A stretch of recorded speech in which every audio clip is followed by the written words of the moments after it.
सुने मोरा रानी मनवा रूपावा तोर खिंचले। सुने मोरा रानी मनवा रूपावा तोर खिंचले।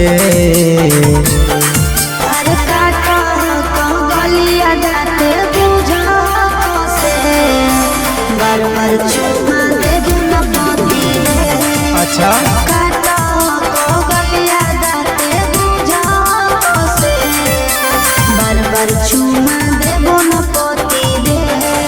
अगर तोरे नहीं होगे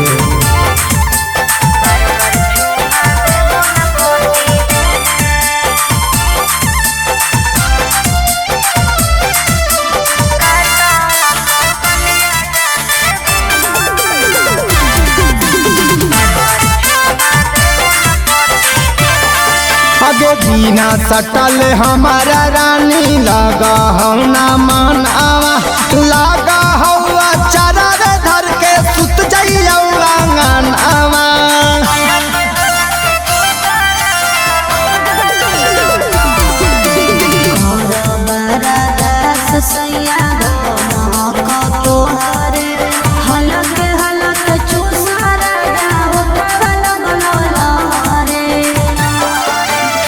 झारो हॉकी के सिया धानी दिलावा लूटले।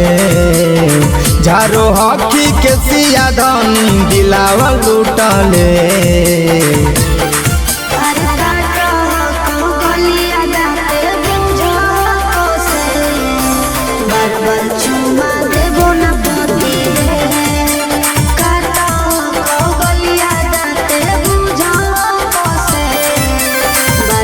चुमा देबो न मोती रे।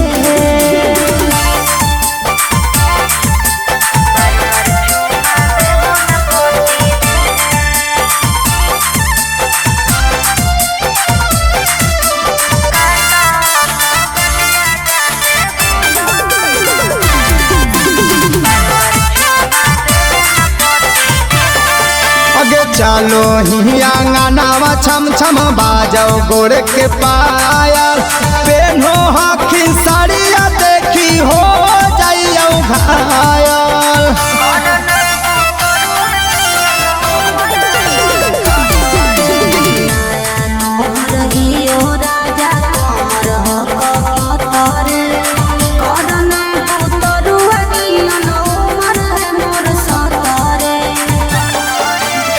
राम निवास राहुल रावण के लगो ही मीठा में।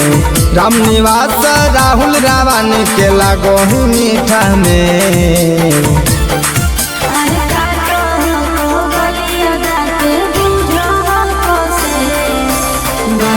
चुमा देबो न मोती रे।